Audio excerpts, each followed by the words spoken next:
From Unity Church of Christianity in Houston, Texas, this is The Awakened Life with Reverend Howard Caesar. Unity is a non-denominational Christian church providing a positive, practical, and progressive approach to Christianity.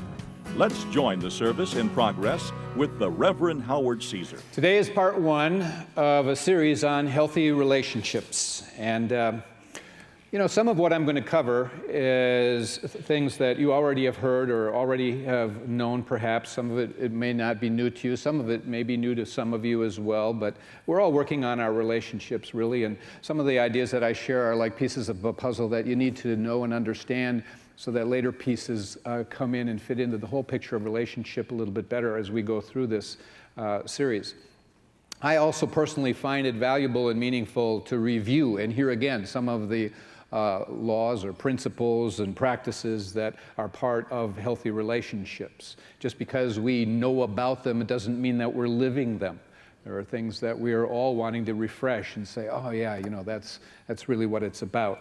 And so learning is much more than just an accumulation of knowledge. Yeah. It is only information if we are not putting it to use and applying it. And so to begin, let's realize that when we look at what life is, all that life is relationships. You can go nowhere in this life and get away from relationships. It's everywhere, all around you. Life is relationships. And if you were asked the question, who are you? And you had to define yourself, essentially everything that you came up with in terms of people and objects and things, they would all be having to do with relationship. If you said, I am a child of God, that's relationship with God. If you said, I am the son or daughter of, relationship. I am the father or mother of, relationship. I am the husband or wife or significant other or partner of, relationship. I am the friend of. I am the boss of, I am the employee of, I am, my coworkers are. Or we could say, I have a love for nature, relationship. I believe I'm a pretty good person most of the time. Relationship with oneself. Relationship everywhere, okay? Life is about relationships. In India, they teach, and a few other places too, that the moment you die, you only remember your relationships. That's what comes up. And that those who have read and heard about a life review, that once one steps to the other side, this life review is said to be about nothing but your relationships. That's all it's about. And that life review that you receive is not God that is there judging you. It is basically you there judging you. You understand? And that you are having reviewed before you the areas of where things that you learned and applied and things that you didn't learn and apply and that are yet to be corrected. So one could ask, the question which we've asked many times in many ways, what is the purpose of life? What is the purpose of life? And basically, in a simple way, we could say, well, the purpose of life is really to learn love and forgiveness. To learn love and forgiveness. Okay, that we're here to set our relationships right. We're here to learn unconditional love, unconditional forgiveness in the schoolhouse of our relationships. Now, everything else really in this life, that we're up to, regarding achievements and buying things and accumulating things and getting stuff, it's all fine, but there's no permanency there, you see? And there is permanency in relationships. Relationships never end, and they do change form. They may change in consciousness. They may become more loving, hopefully. That's the whole idea. And basically this series is really predicated on the teachings of Jesus Christ and his teachings on love. And they were the forefront, the foremost of everything that he taught. Jesus is seen as the prophet, the way shower on into the opening of the heart, and it's all about love.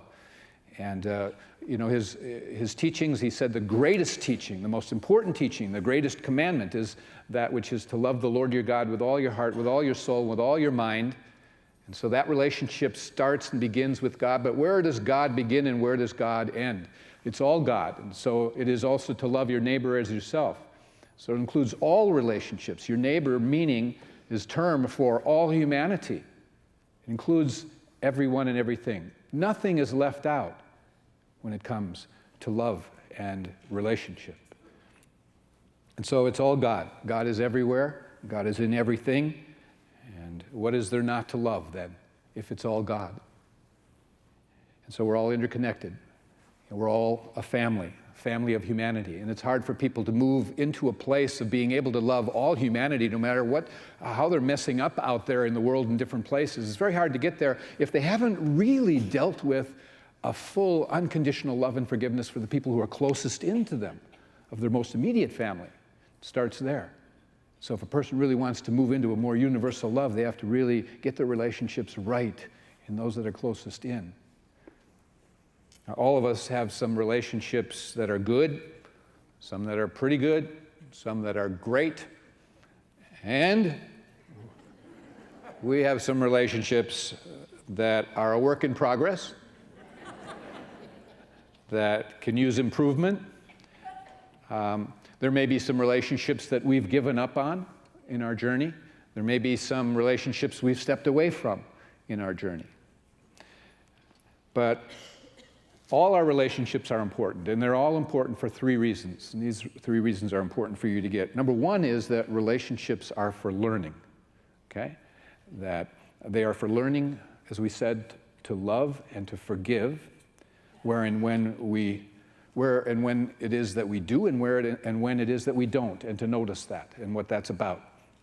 And it's for learning that basically it is our separate self that we have created that causes a lot of our own pain and suffering around relationships. And we are to learn that we create our own experience in life based on what we have learned and what we have not learned in our relationships. And that in relationships, we are to learn so much about ourselves. It's a tremendous opportunity. Know thyself. Well, let me tell you, this is the classroom, is relationships. You can discover so much about yourself and where you are on your path.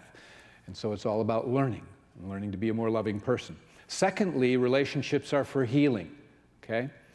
For healing, that we are all a product of our past. And we bring our past conditioning with us on into our continuing relationships, including our past wounds, our past hurts, our past pains, and things that we carry. We are given the opportunity basically to heal our past in our current relationships, to heal our wounds, to let them go, and the various issues that we may have carried for a long time. And thirdly, relationships are a creation, all right? So you have to work at them, and you have to be aware in them, and be present, and take responsibility for yourself within each and every relationship that you are in.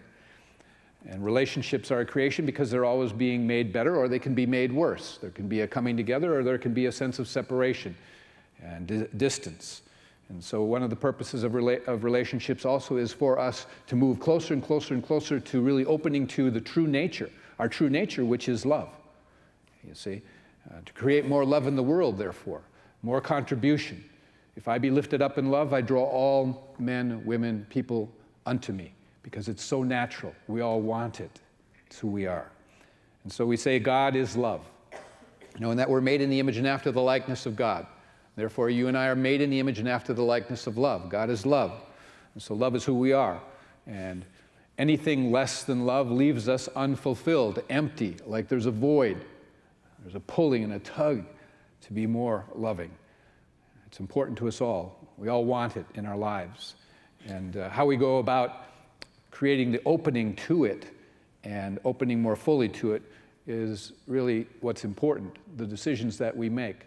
Sometimes we're trying to find it and search for it outside ourselves as opposed to becoming it and letting nothing stand in the way of what we are already. And so in this series, I may be sharing tendencies that people, have, states of consciousness that as I share various things, people are caught up in themselves, issues and circumstances and whatever, where a person may, some of you may be saying, wow, that's me. That's me. Avoid saying, that's you. Avoid allowing your mind to think and project who we're really talking about. It's not me, it's somebody else.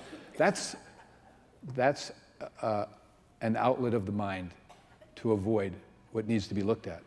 And so notice that. And, when we do have these things come up and then we say, that's me, I think, we have to understand, the solution for that is basically 80 to 100% of it is simply in the awareness. So when you notice something that, that's a yucky part of me, and that I realize it's not to label yourself, it's not to beat up on yourself. The awareness itself helps begin to break it up and allow it to leave. Just the awareness. That's what's important for you to know.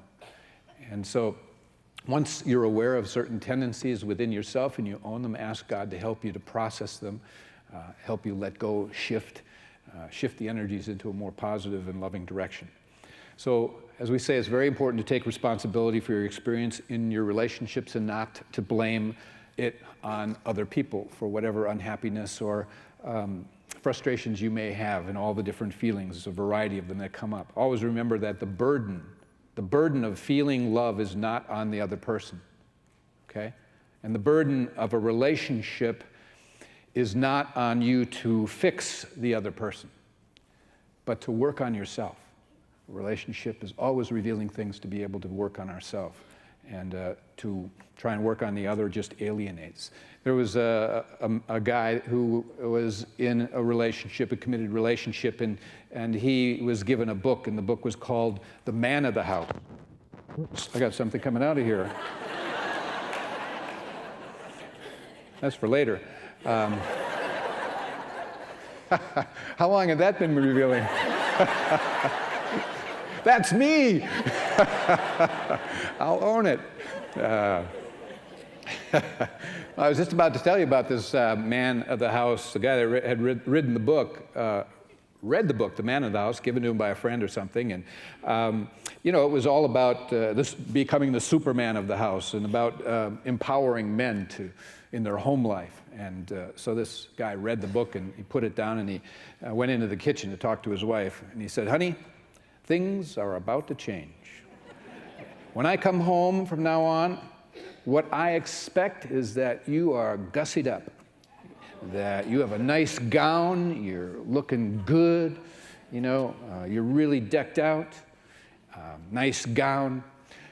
Well, what I want for a meal is not spaghetti. I want the gourmet meal. I want all out, best china out, candles, the whole thing. And after dinner, you will pour me a bath. And after that, you will dry me off. And guess who is going to dress me and comb my hair? And she said, well, that would be the undertaker, I guess.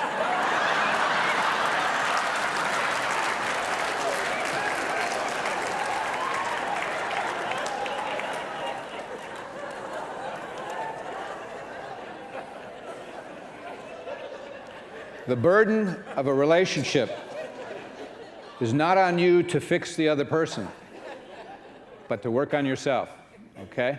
People who have healthy relationships know this, okay? Perhaps you've heard the question asked, if your mate were a house, in your mind, are they a fixer-upper? Are they comfortable but require maintenance?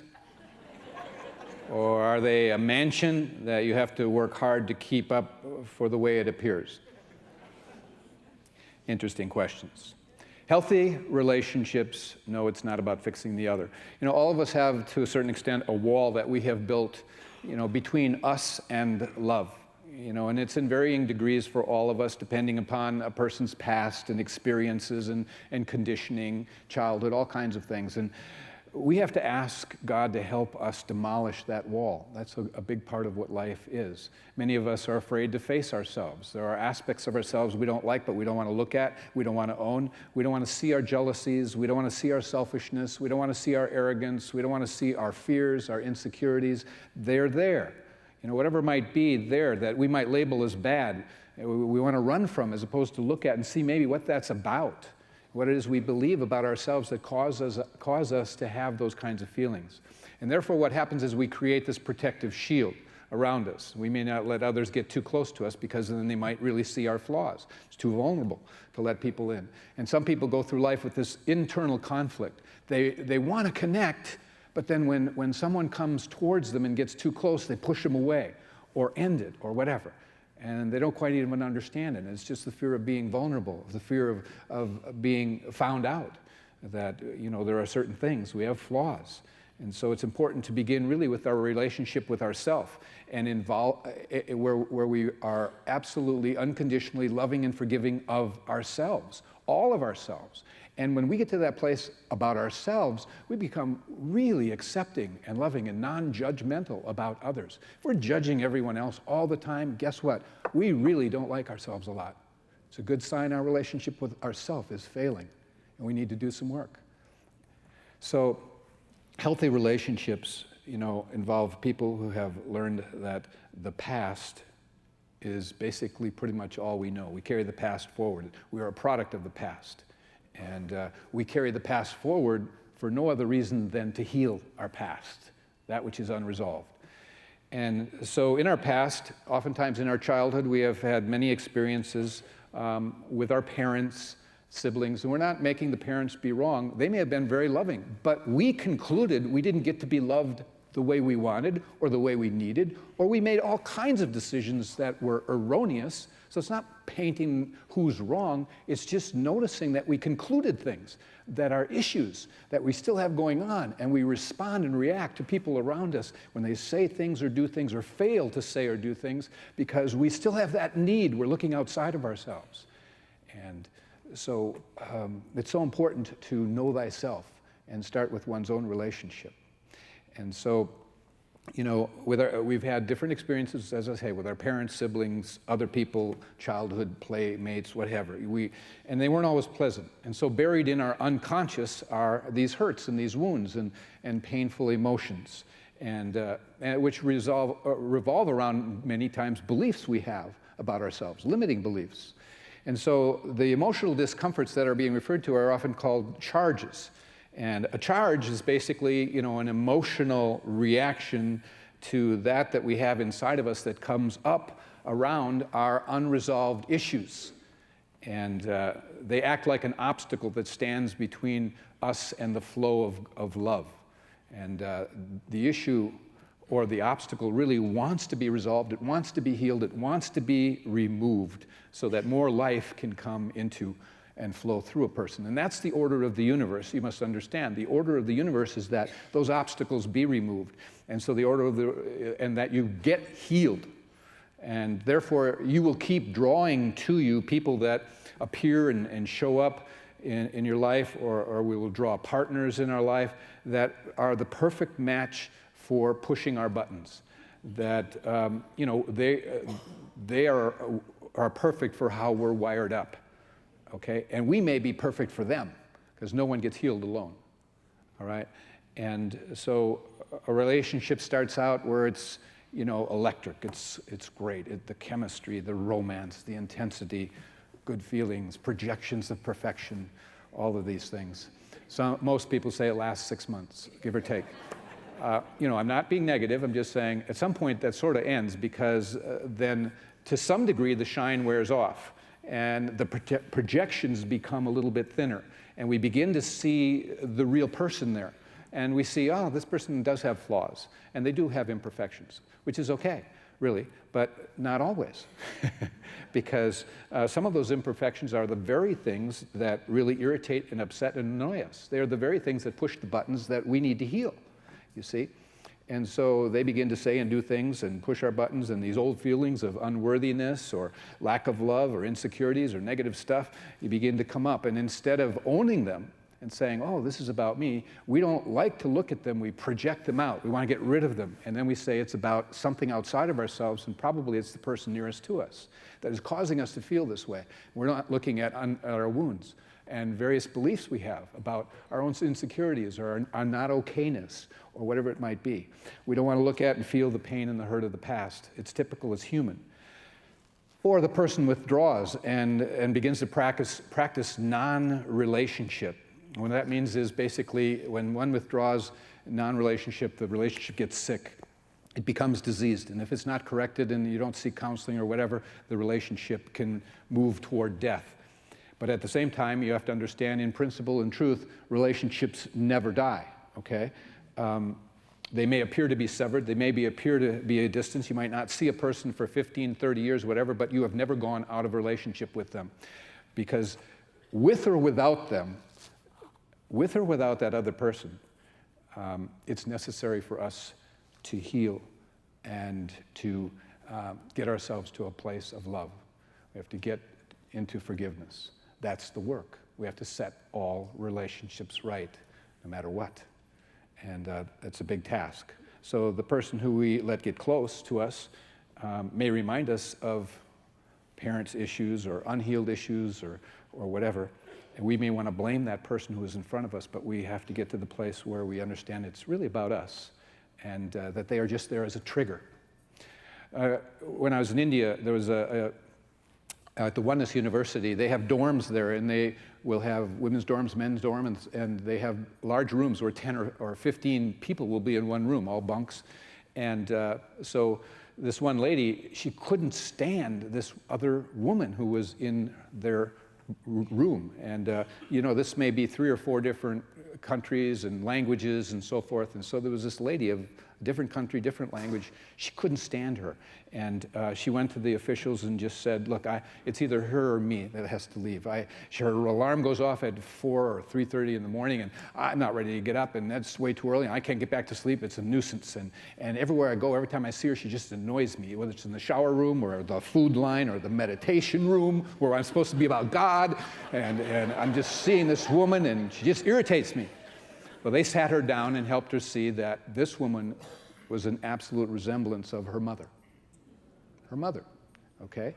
And different country, different language, but she looked like her mother, had mannerisms like her mother, and they were able to have that clarity, take her through processing what that was all about, what the issues were, feeling her way through them, healing them, and getting to the place where she was able to unhook and find peace and stayed and had no problem with that person from there forward. That was all embedded in herself. And so it's very common that issues that we have with sometimes a significant other are rooted in the relationships of our parents or their relationship with their parents, you understand? So charges keep coming up, and we make it about the other person. And we make it about needing to change them. It's a diversion of the ego. It's a diversion of the separate self, not wanting to get healed. And so we need to notice that. And you know, as a youth growing up, I was extremely small, little, petite. From about the time I was in 7th grade on, I stopped growing. Everyone passed me up. Sports were important, and so I felt like I didn't look like I belonged.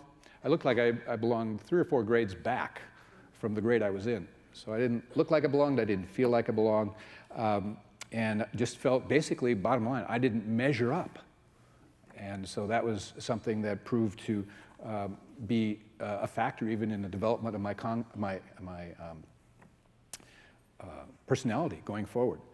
And so later, even after I grew to 6 feet and 170, 75 pounds, after my first year of college, I had charges that would come up around the hurt and pain of feeling inadequate, not enough, not measuring up. And so I had to look at that. And even though, you know, I know about those things, there's always a residue. It is like peeling an onion, and there can be things that can come up, and you catch them faster, you notice them faster, because you know the rules that simply say, I'm never upset for the reason I think. And the rules of I must take ownership of all the feelings that I feel that create disharmony in me. I have to own and no one makes me feel the way I feel, and things like that. So you continue to get healed as you go along. If someone upsets me, I'm not inclined to blame. I look inside and I ask God's help to move beyond. So basically, healthy relationships, one or both parties know that the work is always to be done within yourself, okay?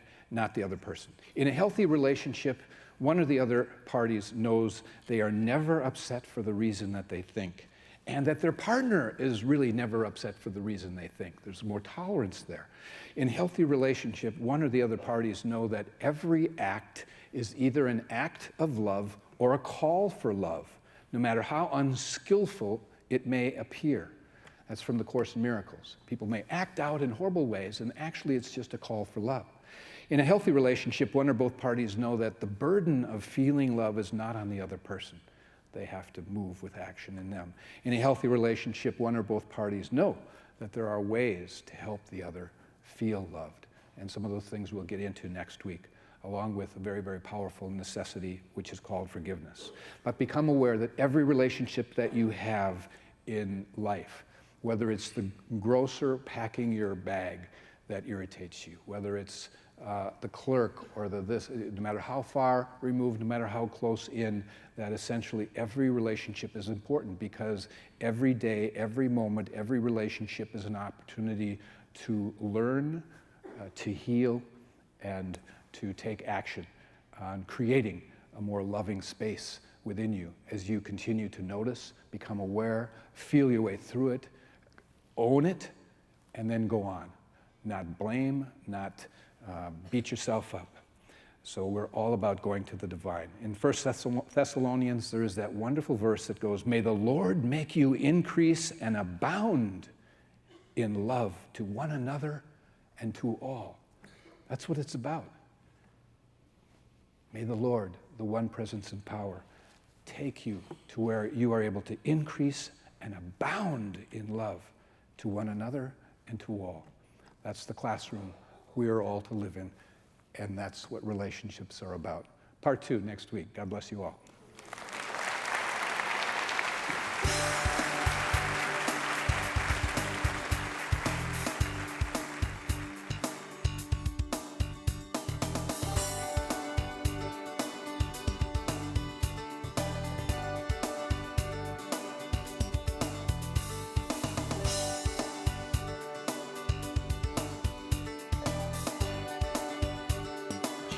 We invite you to be with us again next Sunday.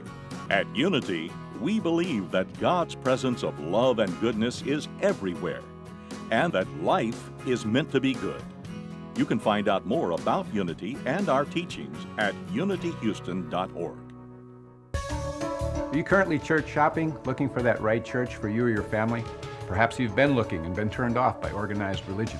It happens.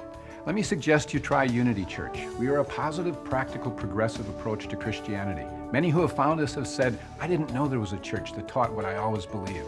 Let's be honest, people shop for clothes, good restaurants, and the right church that feeds them spiritually. If you're seeking a spiritual truth beyond tradition, try Unity Church. Come join us.